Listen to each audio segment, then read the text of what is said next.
Assalamualaikum, nama saya Nurul Madiah Minta Abdul Mukti, nombor matrik 066318. Saya akan menerangkan tentang latar belakang kajian ini. Guru kami telah memilih projek 3 iaitu pembangunan model ruang kepimpinan lestari dalam komuniti pesisir pantai dan pelancongan di kawasan Terengganu. Okey, kami buat kajian di Terengganu, khususnya di Kuala Nerus seperti di Kampung Mengabang Telipok, Pak Tuyu dan Tok Jemban. Okey, beberapa objektif kajian termasuk nilai-nilai ataupun isu berkaitan kemahiran komunikasi, kemahiran kritis dan kemahiran etika dan moral dalam kalangan penduduk kampung. Okay, melalui kajian ini, garis panduan dan cadangan boleh didapati untuk membangunkan model ruang kepimpinan lestari dalam komuniti pesisir dan pelancongan. Okay, model ini juga dijangka memberi tumpuan kepada pembangunan kemahiran komunikasi yang berkesan, kemahiran kritikal untuk menangani isu yang kompleks serta kemahiran etika dan moral yang penting dalam memastikan kelestarian dan kebajikan masyarakat pesisir pantai. Dengan melibatkan penduduk kampung sebagai responden, di dalam kajian ini dapat memberi suara kepada masyarakat setempat dan memahami keperluan mereka. Okay, kajian ini diharapkan dapat memberi sumbangan yang besar kepada pembangunan kepimpinan lestari di kawasan pesisir pantai di Terengganu, khususnya di kawasan Kuala Nerus. Latar belakang kajian ini menunjukkan bahawa menurut kajian lepas, istilah pelancongan mempunyai banyak bahasa dan maksud dan konsep yang pluralistik dan ia telah memberi masalah terhadap ahli falsafah. Tarikh pelancongan adalah merupakan satu sains, seni dan berkaitan dengan pelawat yang menyumbang kepada kemudahan penginapan dan pengangkutan yang melibatkan layanan dan keperluan yang dikehendaki oleh pelancong tersebut. Ia juga boleh berlaku dalam bentuk kumpulan atau individu yang bermastauting di tempat-tempat destinasi yang mereka inginkan bagi pelbagai tujuan sebelum pulang ke tempat tinggal mereka. Pelancongan kebiasaannya mempengaruhi perkembangan sesebuah negara kerana ia menyumbang kepada aktiviti ekonomi yang dapat memberi sumber kepada sesebuah tempat di kawasan tersebut. Aktiviti pelancongan bukanlah perkara yang baru kerana ia adalah merupakan suatu perkara yang penting dalam setiap negara. Hal ini kerana bagi menggalakkan berlakunya aktiviti domestik dan antarabangsa bagi tujuan ekonomi dan dapat mewujudkan peluang pekerjaan. Hal ini terbukti sektor ini telah menyumbang kepada jumlah pekerjaan dunia sebanyak 10% dan daripada keluaran dalam negara kasar iaitu KDNK sebanyak 11%. Sektor pelancongan juga digunakan berasaskan alam sekitar, jadi kesan ini memberi kepada kebaikan kepada masyarakat di dalam komuniti yang tinggal dan berada di kawasan tersebut. Tambahan juga, sektor pelancongan merupakan sumber di mana ekonomi negara menjadi semakin maju dan berkembang. Pelancongan juga dapat memberi kesan sama ada dari segi positif dan negatif terhadap kehidupan manusia dalam sesebuah negara tersebut. Selain itu, kelestarian pelancongan bukanlah semata-mata dari segi semula jadi, tetapi ia mempengaruhi integrasi sosial dan keharmonian dalam sesebuah kumpulan masyarakat di sebuah tempat tersebut. Tambahan lagi, takrifan kelestarian pelancongan merupakan keperluan semasa bagi pelancong dan destinasi sementara ketika berada di tempat tersebut bagi tujuan untuk berlindung. Hal ini juga adalah untuk memastikan keperluan sosial, ekonomi dan dapat dipenuhi. Berlakunya perkara ini disebabkan kerana bagi tujuan mengekalkan integriti, budaya kepelbagaian biologi, proses ekologi kritikal dan sistem sokongan hidup. Seterusnya, kita pergi kepada penyataan masalah. Okey. Kawasan pesisir pantai dapat dianggap sebagai kawasan yang sangat sesuai untuk pembangunan model ruang bagi kepimpinan lestari komuniti pesisir dan pelancongan. Ini dapat dikatakan kerana kawasan tersebut memiliki pelbagai sumber seperti sumber semula jadi dan kekayaan budaya. Kawasan luar bandar ini mempunyai potensi yang besar untuk dikembangkan sebagai destinasi pelancongan yang menarik. Masyarakat pesisir pantai juga memainkan peranan penting dalam konteks kepimpinan lestari bagi membangunkan komuniti tersebut. Hal ini dapat menambah baik kesejahteraan dan taraf kehidupan mereka.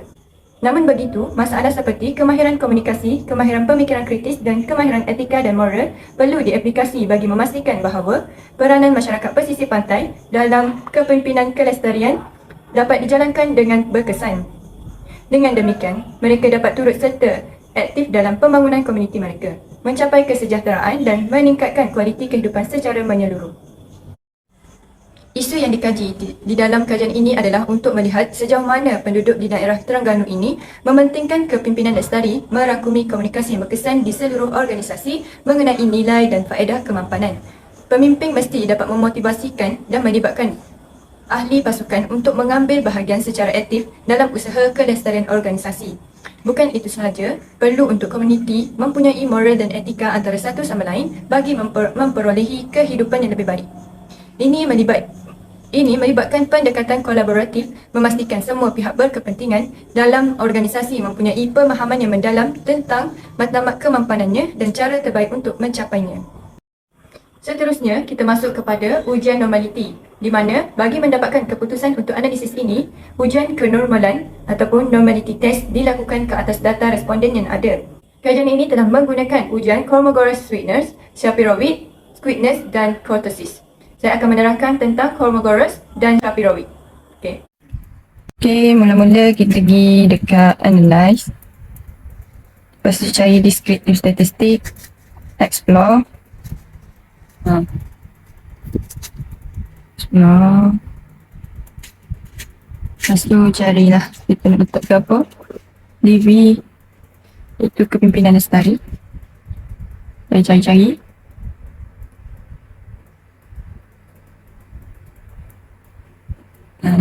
Masukkan. Ini tengok both dah. Okay. Dia dekat statistik.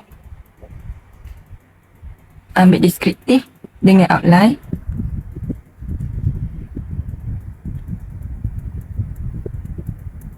Okay, continue. Ni kat plot pula.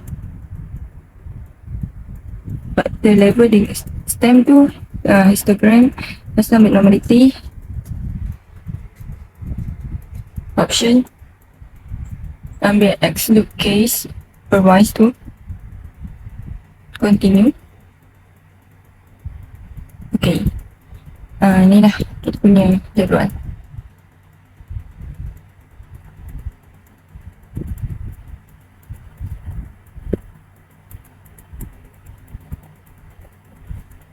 Berdasarkan jadual di atas, ujian normaliti dijalankan menggunakan teknik Kolmogorov-Sweetness dan Shapiro-Wilk. Berikut merupakan keputusan daripada kedua-dua ujian tersebut. Pemboleh ubah tidak bersandar kemahiran komunikasi total iaitu KKT menunjukkan nilai P sama dengan kecil 0.01 pada Kolmogorov-Sweetness iaitu tidak normal kerana nilainya kurang daripada 0.01. Manakala nilai P sama dengan kecil 0.01 pada Shapiro-Wilk juga tidak normal, maka pemboleh ubah ini tidak normal dalam penilaian normaliti.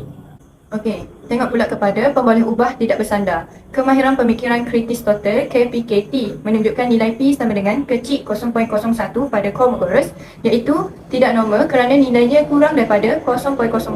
Manakala nilai P sama dengan kecil 0.01 pada Shapiro-Wilk juga tidak normal, maka pemboleh ubah ini tidak normal dalam penilaian normaliti. Pemboleh ubah tidak bersandar kemahiran etika dan moral total KEDMT menunjukkan nilai P sama dengan kecil 0.05 pada Kolmogorov iaitu tidak normal kerana nilainya kurang daripada 0.05. Manakala nilai P sama dengan kecil 0.01 pada Shapiro-Wilk juga tidak normal, maka pemboleh ubah ini tidak normal dalam penilaian normaliti. Okey, seterusnya pemboleh ubah bersandar kepimpinan lestari total KLT menunjukkan nilai P sama dengan kecil 0.01 pada Kolmogorov iaitu tidak normal juga kerana nilainya kurang daripada 0.05. Manakala nilai P sama dengan kecil 0.01 pada Shapiro-Wilk juga tidak normal, maka pemboleh ubah ini tidak normal dalam penilaian normaliti. Okey, hasil kajian ini telah menunjukkan bahawa nilai Shapiro-Wilk lebih kuat dan tepat dalam kajian ini. Justeru, hasil ujian Kolmogorov dan Shapiro-Wilk dalam kajian ini menggunakan teknik bukan parametrik. Terima kasih. Seterusnya, saya akan menerangkan tentang skewness dan kurtosis. Satu ukuran sejauh mana skewness dan kurtosis menyimpang daripada taburan normal ditemui dengan menukarkan skewness dan kurtosis kepada skor Z. Seterusnya, pengiraan skor Z adalah dengan membahagikan nilai statistik skewness dengan standard error skewness dan membahagikan nilai statistik kurtosis dengan standard error kurtosis. Jika salah satu atau kedua-dua skor Z adalah 2 atau lebih besar, maka andaian kenormalan ditolak. Di samping itu, jika terdapat skewness negatif dan kurtosis negatif tetapi ini lebih kurang daripada 2, jadi andaian normaliti tidak ditolak. Kajian ini menggunakan pemboleh ubah bersandar iaitu kepimpinan lestari berdasarkan jadual menunjukkan data deskriptif bagi pemboleh ubah bersandar iaitu kepimpinan lestari total. Bagi menilai normaliti pemboleh ubah bersandar, nilai Z-score untuk skewness dan kurtosis perlu dihitung terlebih dahulu. Nilai Z-score bagi skewness adalah hasil bahagi antara nilai statistik dengan standard error iaitu 0.310 bahagi 0.306 sama dengan 1.01, manakala nilai Z-score bagi kurtosis adalah negatif 1.066 bahagi 0.604 iaitu sama dengan 1.76. Berdasarkan kajian ini, kedua-dua nilai Z-score bagi skewness dan kurtosis adalah 1.01 dan negatif 1.76, di mana nilai ini lebih kurang daripada 2, maka keberangkalian andaian normaliti tidak ditolak. Bagi melihat sejauh mana para responden memahami soalan-soalan yang diberi, para pengkaji menggunakan kerombak alfa untuk mengkaji tahap kebolehpercayaan dan kesahan pada setiap pemboleh ubah tidak bersandar dan pemboleh ubah yang bersandar digunakan untuk kajian ini.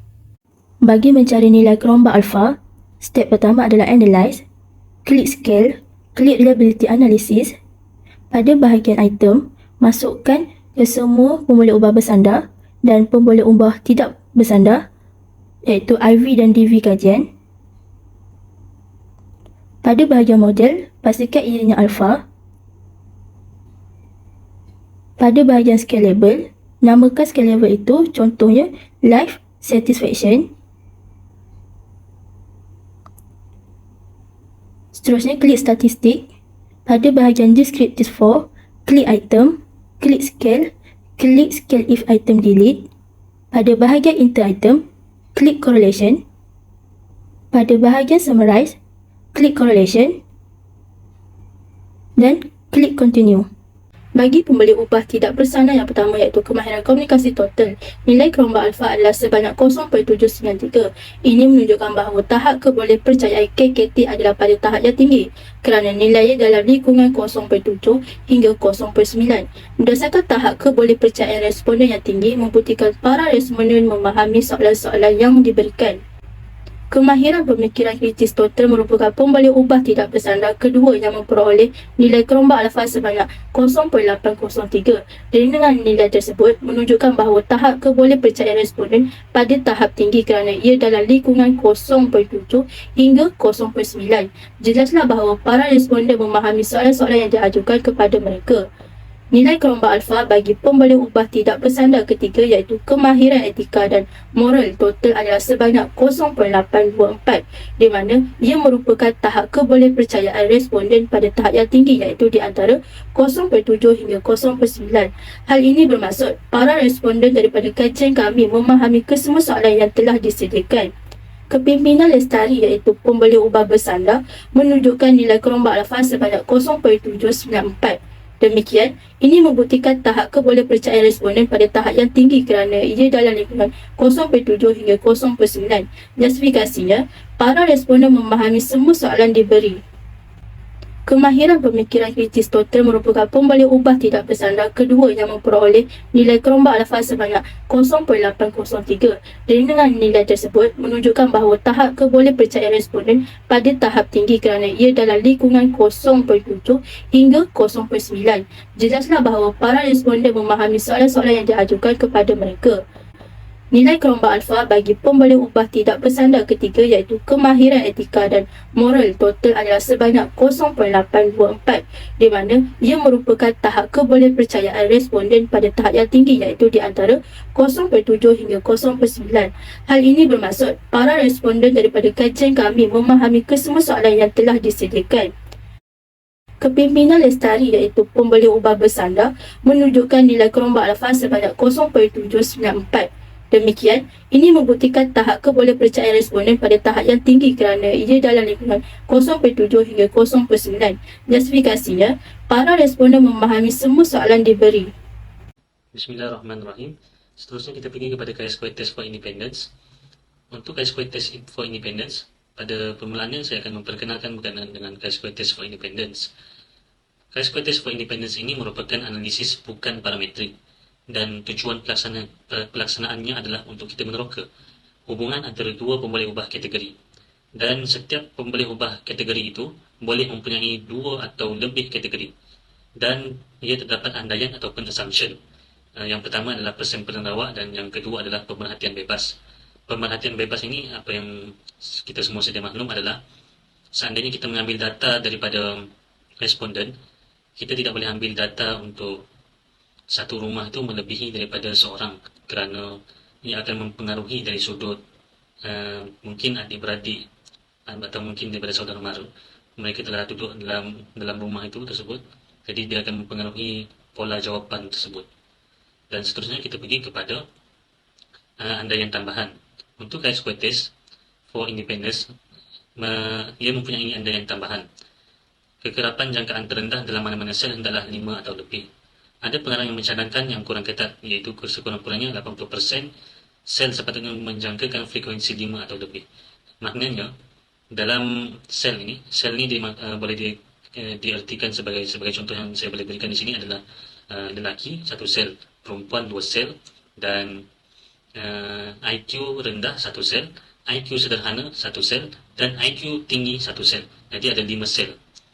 Dan setiap lelaki dan perempuan itu hendaklah mempunyai untuk jawapan untuk ketiga-tiga bahagian ini.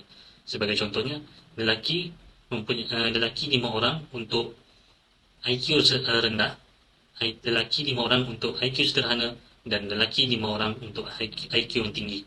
Dan perempuan 5 orang untuk IQ rendah, perempuan 5 orang untuk IQ sederhana, dan perempuan 5 orang untuk IQ lebih tinggi. Namun, seperti yang saya kata sebelum ini, sekurang-kurangnya 80% sel sepatutnya menjangkakan frekuensi 5 atau lebih. Maknanya dalam keseluruhan sel itu, sebanyak 80% daripada responden itu menjawab sel tersebut. Jika jadual itu 2x2 disyorkan kekerapan yang dijangkakan sekurang-kurangnya ada 10. Maknanya, seperti mana kita sudah maklum, seandainya jawapan itu 2x2, maksudnya lelaki, perempuan, merokok dan tidak merokok. Jadi dia ada 4 sel. Jadi kekerapan ini kita hendaklah menggunakan 10 orang.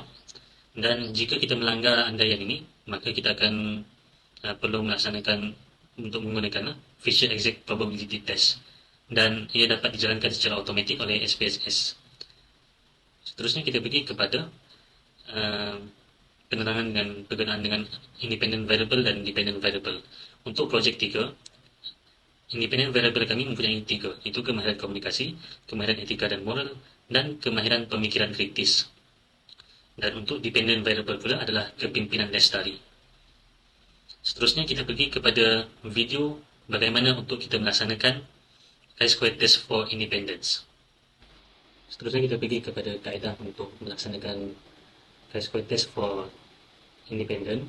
Yang pertama sekali, mana-mana kategori yang lebih daripada 3, maksudnya 3 ke atas lah, kita akan melaksanakan visual binning untuk menjadikan kategori itu kepada 3 kategori sahaja. Okay. Yang pertama sekali kita pergi kepada transform, kita pergi kepada visual binning yang ada di sini, kemudian kita masukkan, saya beri contoh satu saja, kategori umur. Kita masuk kepada variable of pins, kemudian kita tekan continue, maka akan keluar dalam bagian seperti ini. Kemudian kita tekan make cut points, kita tekan equal percentage based on scan cases. Number of cut points kita tekan 2 sahaja, kemudian kita tekan apply, dan kemudian langkah seterusnya kita tekan make labels. Maka ini adalah label untuk 3 kategori tersebut. Untuk bahagian bin variable, kita letak nama untuk variable tersebut. Saya letak umur 3 kategori, selesai. Kemudian kita klik OK. Binning specification will create 1 variable. OK, kita tekan OK. Maka ia akan keluar di bahagian umur 3 kategori. Kemudian kita tekan untuk pelaksanaan chi-square test for independence, kita tekan analyze, kita pergi kepada descriptive statistic, kita pergi kepada cross steps. Untuk bagian rows, kita masukkan kategori tersebut yang kita telah lakukan tadi. Kategori umur untuk umur 3 kategori ini, kita pindah ke dalam row. Untuk bagian kolom, kita tekan DV kita. Untuk projek 3, DV bagi projek 3 adalah kepimpinan lestari. Tekan kolom. Dan untuk statistik, kita klik dan kita tik bagian chi-square, kita tik bagian V and Kramer's V untuk bagian nominal. Itu saja, kemudian kita tekan continue. Untuk sel, kita klik sel, kita pastikan bahagian count ni, observe telah diklik ataupun telah ditik, dan bahagian percentage kita tekan rows, columns dan total. Itu saja, kemudian continue dan kita tekan OK. Maka hasil yang kita dapatkan tadi akan terpampang di bahagian output itu. Untuk penerangan bagi setiap output ini, kita pergi kepada bahagian seterusnya. Terima kasih. Anda telah selesai melihat kaedah untuk melaksanakan chi-square test for independence. Untuk pengetahuan, chi-square visual binning tersebut adalah dilakukan untuk kategori yang melebihi 3 ke atas sahaja. Jadi untuk jantina kita kekalkan kategori tersebut. Jadi untuk bahagian jantina, kita pergi kepada case processing summary. Untuk case processing summary ini, untuk kita melihat sama ada responden yang menjawab persoalan kita, sama ada yang mencukupi ataupun tidak. Dan apa yang kita boleh lihat di sini adalah keseluruhan responden menjawab dengan keseluruhan responden menjawab soalan inilah, dan tidak ada yang tercicir. Dan untuk bahagian dapatan kajian pula, dan untuk dapatan kajian jantina dan kepimpinan lestari, nilai signifikan adalah 0.317 dan nilai signifikan yang ditetapkan adalah 0.05 ke bawah. Dan ujian chi-square 2 untuk kebebasan dengan persen chi-square menunjukkan tiada berkaitan yang signifikan antara jantina dan kepimpinan lestari. Kita melihat bahagian persen chi-square kerana kategori ini dilaksanakan untuk kategori yang melebihi 5 dan ke atas. Dan jika untuk Yates for continuity itu, kita boleh lihat sekiranya kita menjalankan 2x2 table. Dan kita pergi kepada umur dan kepimpinan lestari. Untuk bahagian case processing summary juga, keseluruhan responden menjawab bahagian ini dan tidak ada yang tercicir. Dan untuk dapatan kajian pula, untuk bahagian umur dan kepimpinan lestari, untuk bahagian persen chi-square, bahagian nilai signifikan 0.015.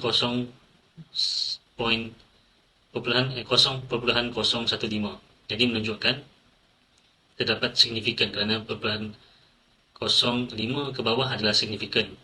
Dan apa yang boleh disimpulkan di sini adalah ujian chi-square for independence dengan persen chi-square menunjukkan berkaitan yang signifikan antara umur dan kepimpinan lestari. Jadi apabila kita melihat di sini terdapat signifikan, kita perlu melihat kepada Kramer's V. Kramer's V ini untuk kita melihat effect size ataupun size kesan, sama ada berapa kuat effect size tersebut. Dan hasilnya adalah 0.477. Dan apabila kita lihat kepada indikator ataupun untuk bahagian ini, size bentuk paling besar adalah 0.35 dan di sini menunjukkan 4.477. Jadi yang menunjukkan size effect yang agak besar dalam signifikan tersebut. Seterusnya kita pergi kepada bahagian dapatan kajian untuk status perkahwinan dan kepimpinan lestari. Untuk bahagian case processing summary, keseluruhan responden menjawab persoalan ini dengan cukup, dan kita pergi kepada dapatan kajian status perkahwinan dan kepimpinan lestari. Untuk bahagian persen chi-square, nilai signifikan yang diperoleh daripada data yang kami kumpul ini adalah 0.134. Dan apa yang boleh saya simpulkan di sini adalah ujian chi-square 2 for independence dengan persen chi-square menunjukkan tiada berkaitan yang signifikan antara status perkahwinan dan kepimpinan lestari. Kita pergi kepada dapatan kajian untuk tahap pendidikan tertinggi dan kepimpinan lestari. Di bahagian case processing summary, sebanyak 61 responden telah menjawab untuk bahagian ini. Dan untuk tahap pendidikan tertinggi dan kepimpinan lestari, di bahagian chi-square test, bahagian persen chi-square menunjukkan nilai signifikan adalah 0.414%. Dan apa yang saya boleh simpulkan di sini adalah ujian chi-square for independence dengan persen chi-square menunjukkan tiada berkaitan yang signifikan antara tahap pendidikan dan kepimpinan lestari. Untuk bahagian kategori pekerjaan dan kepimpinan lestari pula adalah seramai 61 orang case processing summary dan mencukupi. Untuk bahagian dapatan pula, chi-square test ini menunjukkan bahagian persen chi-square nilai signifikan adalah 0.462. Dan apa yang saya boleh simpulkan di sini adalah ujian chi-square for independence dengan persen chi-square menunjukkan tiada berkaitan yang signifikan antara kategori pekerjaan dan kepimpinan lestari. Untuk bahagian dapatan kajian pendapatan dan kepimpinan lestari juga, bahagian case processing summary adalah seramai 61 orang dan jumlahnya adalah mencukupi.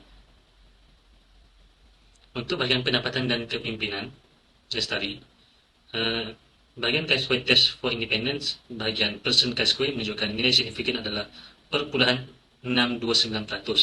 Dan apa yang saya boleh simpulkan di sini adalah ujian chi-square 2 for independence dengan person chi-square menunjukkan tiada berkaitan yang signifikan antara pendapatan dan kepimpinan lestari. Itu sahaja daripada saya. Kita pergi kepada bahagian seterusnya. Terima kasih. Sekarang kita pergi kepada bahagian yang seterusnya, iaitu Man with NIU. Jadi seperti mana yang kita ketahui bahawa dalam analisis data kita ada dua teknik, iaitu teknik parametrik dan juga teknik bukan parametrik.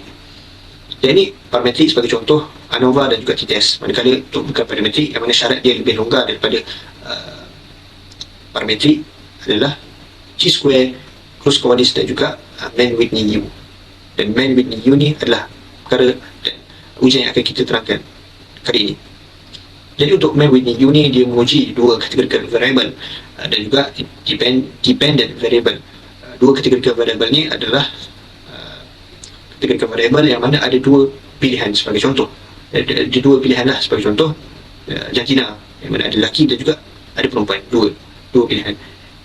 Dependent variable products dalam tugas yang diberikan kepada kami, kita tengok. Okey.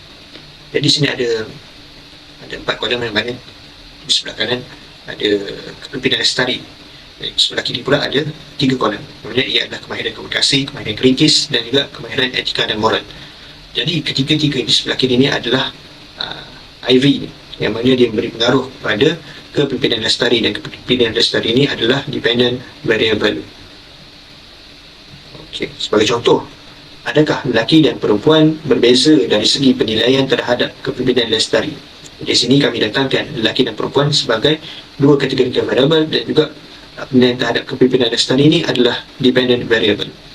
Ujian ini adalah alternatif bukan parametrik kepada ujian T untuk sampel bebas. Sebagaimana kita tahu, ujian T adalah ujian teknik parametrik mana syaratnya lebih ketat dan dia dikhususkan untuk data yang normal. Tapi bila mana data tak normal, bacaan dia tak normal, maka bukan parametrik, ujian bukan teknik bukan parametrik perlu jalankan. Dan antaranya bukan parametrik adalah Man with NIU lah. Man with NIU lah yang sedang kita terangkan. Dan dalam mencari perbezaan antara kedua kumpulan, Man with NIU membandingkan median, yang mana ianya menukar skor pada boleh ubah berterusan kepada kedudukan merentas dua kumpulan. Jadi untuk lebih kita tahu bagaimana ia menukar skor ni, kita akan tengok pada kaedah-kaedah dan langkah-langkah yang akan diterangkan pada bahagian seterusnya. Dan ia menilai sama ada kedudukan untuk kedua-dua kumpulan berbeza dengan ketara. Jadi yang kita nak nilai adalah perbezaan, sama ada ianya ketara ataupun tak, ataupun dalam bahasa lainnya signifikan ataupun tak. Jika nilai ataupun nilai data yang kita dapat itu berdasarkan assumption signal adalah signifikan, perbezaan itu maksudnya perbezaan itu ketara lah, maka kita perlu mengira atau mengira size effect, iaitu dengan menggunakan formula R sama dengan Z bagi punca kuasa N.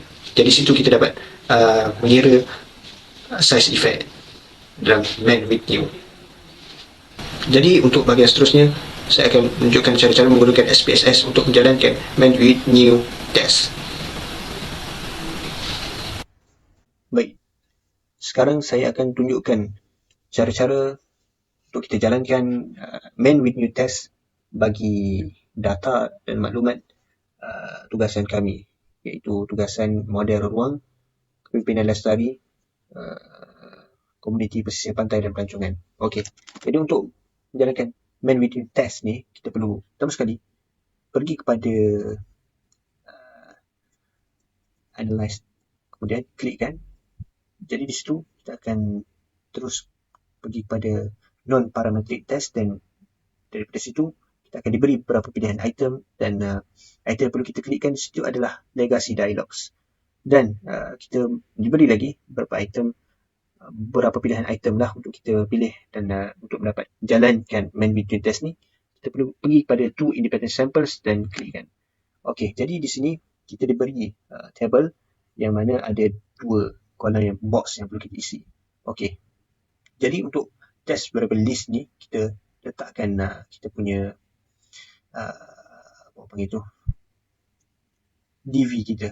Jadi DV kami DV yang sudah dalam bentuk min yang dah dikomputekan. Okey, jadi bagi kumpulan kami, kepimpinan Lestari adalah dia punya DV dia. Okey, so kita masukkan.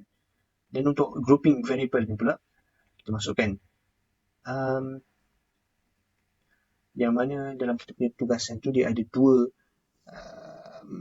dua pilihan lah. Dua pilihan. Okey, jadi kita masukkan kat sini, dalam kumpulan kami ni jantina, yang mana ada lelaki dan ada perempuan. So kita masukkan. Kemudian tekan define groups. Okey, masukkan satu untuk grup satu dan dua untuk grup dua. Satu tu adalah menandakan lelaki dan dua tu pula adalah menandakan perempuan. So kita tekan continue pula. Okey, dalam nak menjalankan test ni, okay, kita pergi pada test start ni pula, dan seperti mana yang kita tahu, kita nak jalankan main between test. So klikkan dekat main between test ni. Okey, yang lain tu tak payah klik lah, sebab kita nak jalankan main between test. Okey, dia semua ni kita dah isi, kita dah tanda dah. Okey, sekarang kita klik OK untuk dapatkan, untuk kita dapatkan jalankan test main between ni, dan dapatkan dia punya hasil lah. Okey, kan. Okey, jadi ini adalah hasil dia, hasil main between test, hasil yang kita jalankan main between test ni untuk data yang kita peroleh. Okey, itu saja. Jadi selepas keluar table untuk jadual untuk main between test ni, kita dapat lihat ada dua bahagian lah. Yang pertama sekali ada ranks, dan yang kedua adalah test statistics. Jadi untuk main between test ni, bahagian yang paling penting untuk kita tengok adalah di bahagian assumption signal. Okey, jadi untuk bahagian untuk data ni kita dapat lihat perpuluhan 715, yang mana menandakan ianya tak signifikan kerana ia tidak kurang daripada perpuluhan 05, maka data ini tak signifikan. Jadi bila ia tidak signifikan, maka kita tidak perlu mengira nilai size effect, kerana data yang kita peroleh ini tidak signifikan. Jadi sekian saja untuk bahagian main with new test. Okey, untuk Kruskal-Wallis test, iaitu Kruskal-Wallis ni merupakan alternatif bukan parametrik kepada analisis hala antara kumpulan bagi variance ANOVA, iaitu dalam Kruskal-Wallis dia membolehkan kita untuk menguji beberapa pemboleh ubah berterusan dan pemboleh ubah bersandar terhadap tiga kategori ke atau lebih, yang mana ia serupa dengan ujian main with NIU, tetapi main with NIU hanya dua kategori sahaja. Baiklah, prosedur untuk menganalisis data Kruskal-Wallis bagi pemboleh ubah bersandar DV terhadap pemboleh ubah 3 kategorikal memerlukan 2 step seperti dalam video yang akan ditayangkan. Untuk step yang pertama adalah untuk keluarkan data bagi pemboleh ubah 3 kategorikal, dan step yang kedua adalah untuk menguji tahap signifikan secara statistik DV terhadap ketiga-tiga kumpulan. Okey, untuk step yang pertama, tekan transform, tekan visual binding, masukkan dalam kotak variable to bin, iaitu pemboleh ubah 3 kategorikal, iaitu kategori umur, dan tekan continue.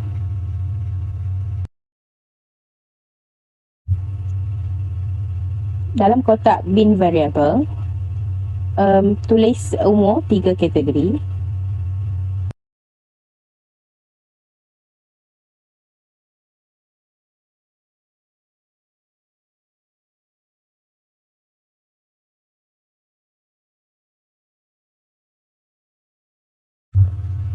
tekan make cut point, pilih equal percentile, make a label, continue, tekan OK, dan Seterusnya, klik Analyze. Pilih Non-Parametric Test. Ambil Legacy Dialog.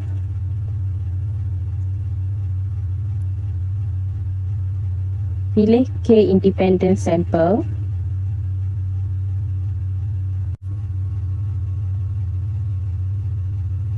Dalam kotak bahagian Test Variable List, masukkan DV.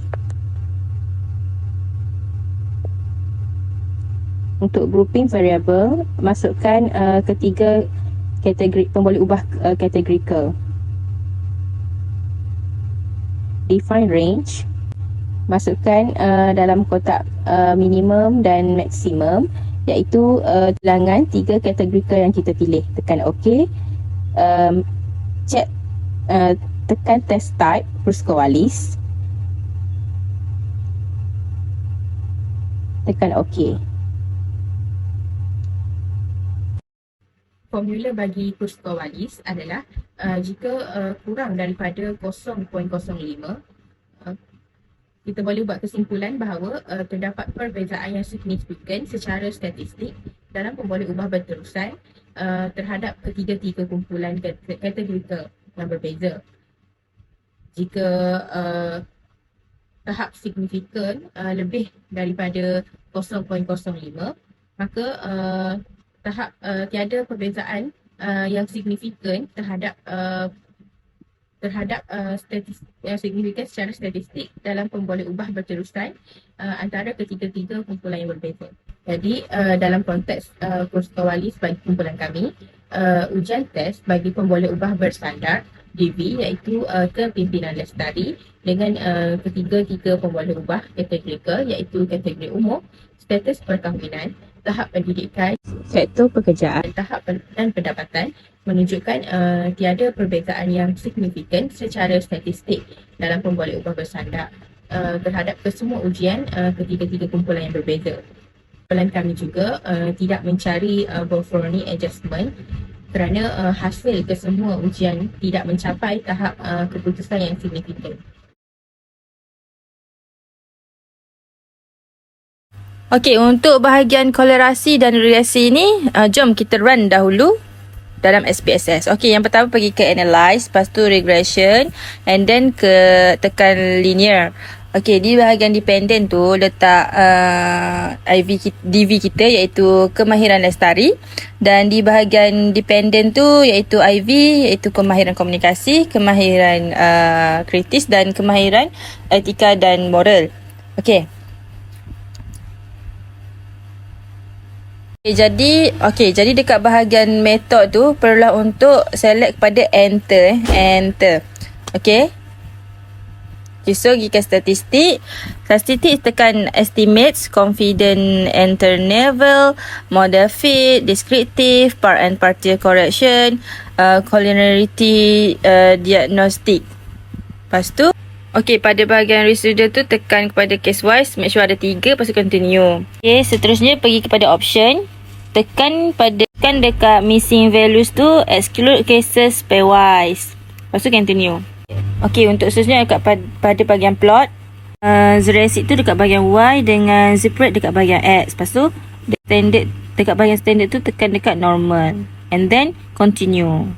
Pada bahagian save, tekan dekat distance tu, tekan mahal dengan cooks, and then continue, dan okey. Jadi keluarlah kita punya run SPSS pada bahagian kolerasi dan regresi. Walaupun ni adalah bahagian run untuk regresi, tapi bila kita run ni dia akan automatik keluar untuk kolerasi sekali. Pada bahagian kolerasi, kami menggunakannya sebagai tujuan untuk menerangkan kekuatan dan arah linear hubungan antara dua pemboleh ubah.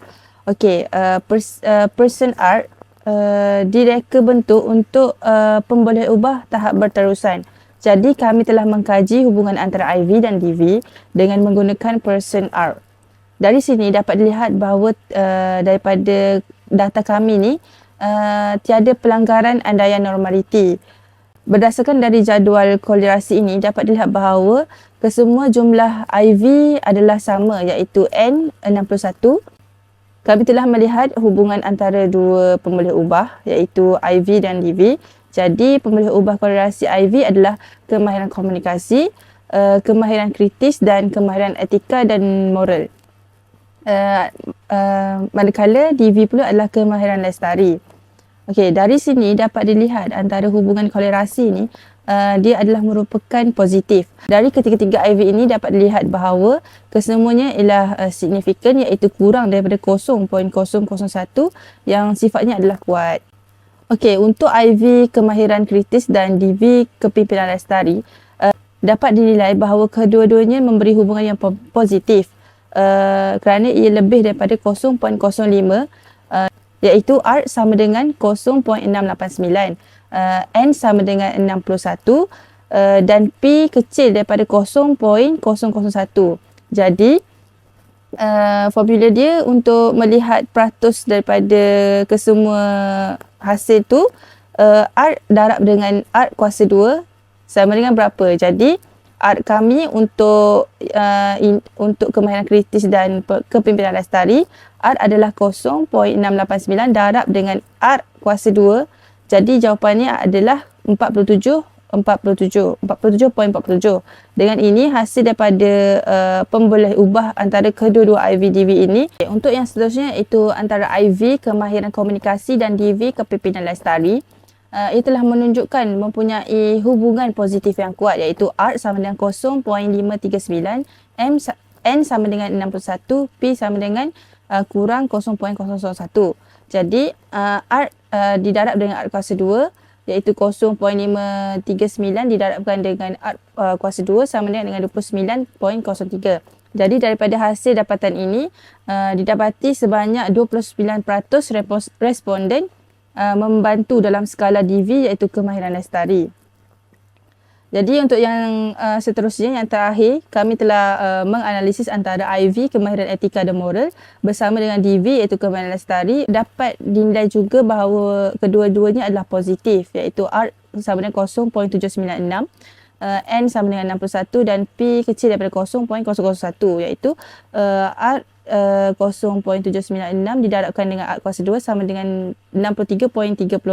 Jadi peratusannya adalah sebanyak 63% yang menyumbang kepada pemboleh ubah IV iaitu kemahiran etika dan moral kepada DV kemahiran lestari. Okay.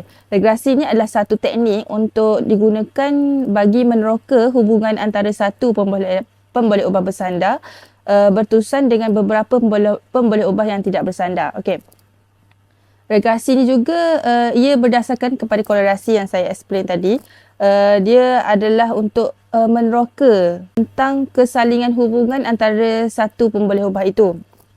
Jadi daripada analisis ini dinilai daripada dua langkah pemboleh ubah bersandar dan tidak bersandar iaitu IV, kemahiran komunikasi, kemahiran kritis dan kemahiran etika dan moral bagi meramal tahap DV iaitu kemahiran lestari.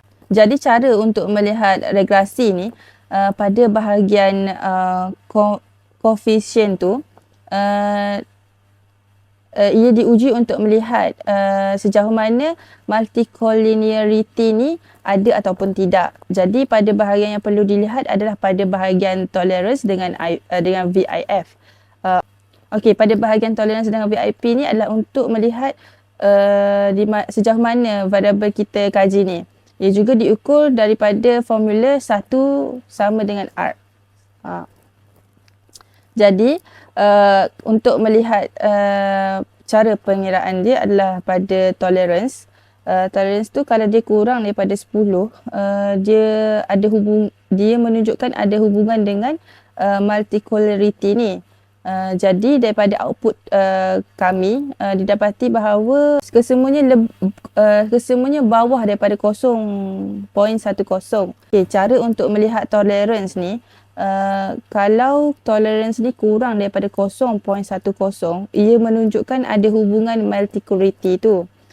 Jadi daripada output kami ni dapat dilihat bahawa kesemua toleransi ni lebih daripada 0.10, iaitu tiada hubungan. Tengok dekat pada jadual ni 0.690, lepas tu 0.476 dan 0.566.